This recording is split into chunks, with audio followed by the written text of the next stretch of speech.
Dans la communauté, on entend de plus en plus que l'Africain doit créer un futur basé sur ses traditions.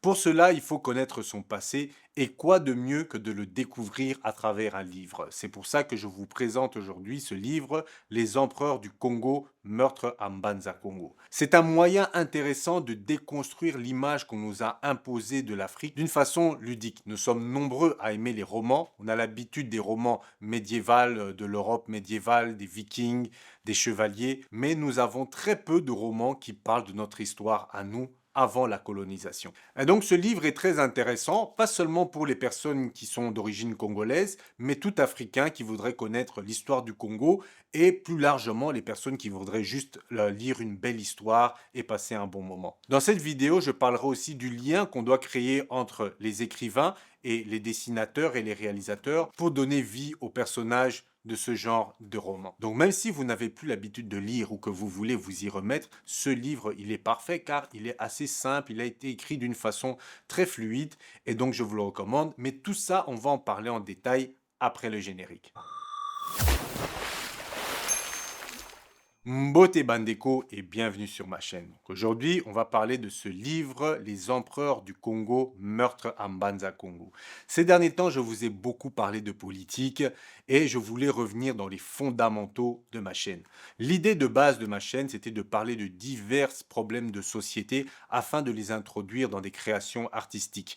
Que ce soit les films, vu que je suis réalisateur, que ce soit la musique, que ce soit dans le dessin, dans la bande dessinée, dans la peinture, peu importe, mais de retranscrire la vision qu'on a de l'Afrique passée, présente et future à travers les créations pour que nos enfants puissent regarder l'Afrique avec une certaine fierté. Bien sûr, l'actualité politique a pris le dessus sur certains de mes sujets, mais en 2025, j'aimerais bien aussi retourner dans mes fondamentaux, pas seulement dénoncer ce qui se passe, mais trouver aussi des solutions pour faire avancer notre société. Et donc, revenons à ce livre. Ce livre est disponible sur Amazon. J'ai choisi maintenant de travailler avec Amazon parce que j'ai vu beaucoup d'influenceurs africains vendre à travers Amazon et se faisaient de l'argent grâce à Amazon. Je me suis dit, même si on n'a pas un contrôle sur cette plateforme, mais vu que des frères et sœurs se font de l'argent sur cette plateforme, je vais moi aussi commencer à promouvoir des objets qui sont sur cette plateforme plus qu'à une autre, ou bien les personnes qui ont leur site personnel et à ce moment-là, on pourra aller directement acheter dans leur boutique en ligne. Donc voilà, cette année 2025, l'argent, c'est le nerf de la guerre. Donc on va aussi voir comment se faire de l'argent. D'ailleurs, ce livre, je mettrai le lien Amazon pour pouvoir l'obtenir. Je pense qu'il doit être à plus ou moins 13 euros. Et je ne suis pas sponsorisé par Amazon, mais je devrais m'arranger pour avoir un pourcentage sur chaque achat de livre. Et comme ça, on pourra continuer à faire avancer cette chaîne. Et en même temps, ça donnera de la force à l'auteur, car je sais qu'il est en préparation du deuxième tome. Alors, une des premières choses que j'ai aimé dans ce livre, c'est la facilité de l'écriture. Donc, ça se lit très facilement. Pour une personne qui n'a pas lu depuis très longtemps, ben, pouvoir justement être détendu et comprendre facilement, je trouve ça intéressant et c'est lu par des adolescents très jeunes comme des personnes adultes. Le fait que ce soit facile à lire et que l'auteur détaille l'environnement, c'est ça en fait qui était très important pour moi en lisant ce livre. Au début, c'était très difficile de m'imaginer quand on me disait que le roi avait une toge en soie, qu'il avait telle couronne, que tel était habillé de telle façon, les bâtiments. Mais au fur et à mesure que je lisais l'histoire, je commençais à créer cet univers. Donc je voyais le village, comment il était structuré, la chaise de l'empereur. Et c'est de cette façon-là qu'on peut commencer à déconstruire l'image négative qu'on nous a donnée de l'Afrique. Ensuite, j'ai été pris par l'histoire. C'est l'arrivée des premiers Portugais, donc le premier contact entre l'Empire Congo et les Occidentaux. Dans l'imaginaire, on pouvait se dire qu'ils étaient directement venus d'une façon agressive, mais là, dans cette histoire, on voit petit à petit comment s'est fait le premier contact, les peurs, la façon de communiquer, et ensuite les Portugais sont repartis. Ils sont allés prévenir à leur roi qu'il y avait un monde avec des richesses extraordinaires, et là, ils reviennent quelques années plus tard, cette fois-ci avec des prêtres et d'autres soldats. Et à ce moment-là, l'empereur était en difficulté car il était en train de perdre des territoires. Donc l'empereur était un peu dans une déprime. Et dans cette histoire, on voit comment il commence à être amadoué par les Portugais, comment il va laisser tomber sa spiritualité, comment il va vouloir évangéliser son peuple, et surtout qu'il ne voulait plus écouter ses conseillers qui lui disaient fais attention, il faut être prudent. Mais lui, vu qu'il était dans un engrenage un peu, je peux dire même qu'il était dans un genre de dépression, ben, il s'est laissé amadouer par ces personnes qui venaient d'un autre monde et lui, il était émerveillé par ça. Et donc, c'est intéressant parce qu'il montre aussi comment la société était divisée, comment des personnes reprochaient au roi de donner tant d'importance à des étrangers sans faire attention. Et ça m'a fait penser aussi à nos présidents actuels, ceux qui sont vraiment omnipulés par l'Occident. Lorsqu'ils sont dans des palais en Occident, ils sont émerveillés, ils sont prêts à vendre notre pays. Et ce qui est amusant, c'est de lire en forme de roman. Ce n'est pas un livre scientifique où il y a des données scientifiques.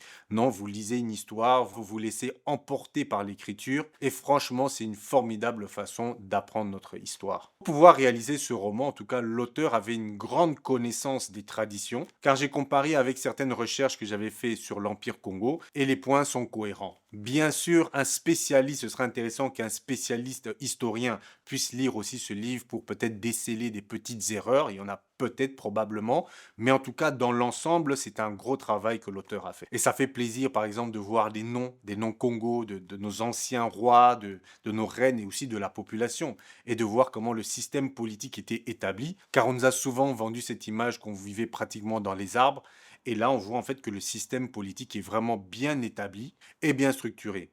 Et à ce moment-là, on se rend compte du travail diabolique des Occidentaux pour déconstruire justement toute cette société qui était si bien établie. Et même si je savais déjà que la religion avait joué un grand rôle sur cette déconstruction, le fait de le lire dans un roman, c'est encore beaucoup plus immersif. On rentre vraiment dans l'histoire. Et comme je vous ai dit au début, quand je lisais le livre, je n'arrivais pas bien à créer ce monde-là dans ma tête, mais au fur et à mesure, ça commençait à aller. C'est pour ça que j'aimerais parler à toutes les personnes qui sont dans le milieu artistique, que ce soit des dessinateurs, de bandes dessinées, que vous soyez réalisateur ou graphiste. Je sais que quand on est dessinateur, par exemple, et qu'on veut créer une bande dessinée, on n'a pas toujours les idées pour pouvoir écrire. Et il n'y a pas de mal, par exemple, de prendre ce livre et de se dire, moi, en tant que dessinateur, je vais faire une version bande dessinée de ce livre. Ne vous arrêtez pas à l'idée que ah, sûrement l'auteur va me demander beaucoup d'argent, ce sera compliqué. Non, contactez l'auteur, ou même si c'est des petites histoires que vous reprenez, vous pouvez le faire sans problème. Et si vous commercialisez ça,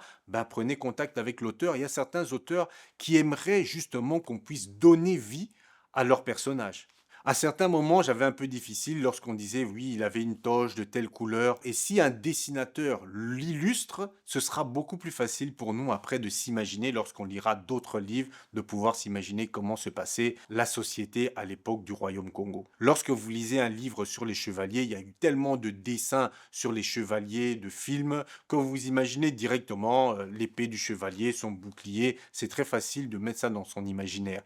Tandis que pour l'Afrique, ben, des fois, on peut se tromper, on peut se dire que voilà, c'est du raffia un peu vite fait, alors que la personne avait une belle tenue en soi. D'ailleurs, en parlant de ça, lorsque j'avais été au musée de l'Afrique à Tervuren, ben, j'ai été surpris lorsque j'ai vu certaines de nos tenues ancestrales. Il y en avait que les détails étaient tellement fins, c'était tellement beau, c'était tellement magnifique. Vous savez que la réflexion que je me suis dit, c'est mais qu'est-ce qui nous est arrivé? Quand je vois des influenceurs qui veulent construire des maisons comme Jean-Yves et qui parlent de les finitions sont mal faites lorsqu'on construit, je me suis dit, mais comment ça se fait? Nos ancêtres, ils avaient vraiment cette minutie, c'était vraiment du travail très minutieux, chaque détail bien. Comment ça se fait que maintenant, même lorsque vous faites des constructions en Afrique, ben, nos artisans ne sont plus aussi minutieux et ils font du n'importe quoi. Donc il y a eu vraiment une cassure et vous voyez que ce n'est pas dans nos habitudes parce que nos ancêtres n'étaient pas comme ça.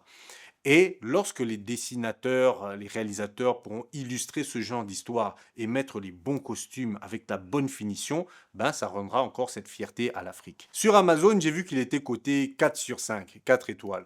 La plupart ont beaucoup aimé le livre, les mêmes réflexions que je vous ai données, mais il y en a un qui s'est plaint en disant que des fois, l'auteur laissait des blancs pour pouvoir gonfler le nombre de pages.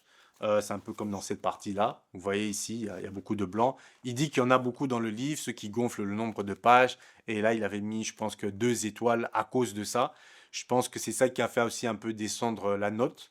Mais franchement, dans l'ensemble, bon, il y a beaucoup, j'ai lu beaucoup de livres où ça c'était comme ça. Je ne sais pas si l'auteur fait exprès. Juste, voilà, il finit avant de passer à un autre chapitre. Il préfère laisser une page. Et ça peut faire un demi-blanc. C'est vrai que ça gonfle un peu le nombre de pages.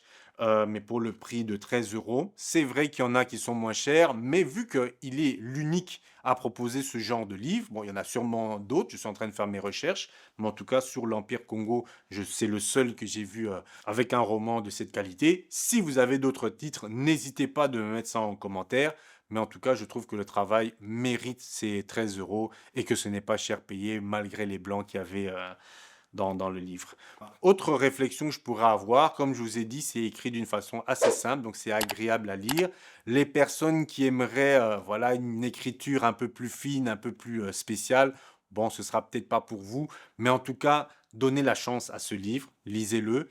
Et quand vous l'aurez lu, vous pouvez même revenir sur cette vidéo et commenter, ça me fera plaisir. Donc, en résumé, ce que je voulais dire, c'est que les dessinateurs, surtout vous, j'aimerais bien que si vous avez l'occasion de lire ce livre ou de l'acheter, de prendre quelques-uns des personnages, de les dessiner selon votre imaginaire. Et vous pouvez toujours m'envoyer les photos sur ma page Instagram si vous le désirez.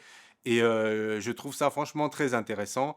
Pour un réalisateur, ce serait quand même un peu difficile parce que pour ce genre de projet, il faut quand même avoir beaucoup de moyens. Vous imaginez, hein, aller à l'époque médiévale, les costumes, les acteurs. Mais quand même, si vous arrivez à créer ce genre de projet, même si c'est des projets qui demandent des gros financements, ce serait franchement très intéressant. Et donc voilà, ce sera tout. Franchement, n'hésitez pas, je mettrai le lien Amazon. Allez, ce n'est que 13 euros. Commandez-le et profitez. Bon, malheureusement, les personnes qui sont en Afrique, pour les commandes Amazon, ce n'est pas toujours possible de les livrer en Afrique. Mais si même vous avez de la famille en Europe qui peuvent commander ça pour vous.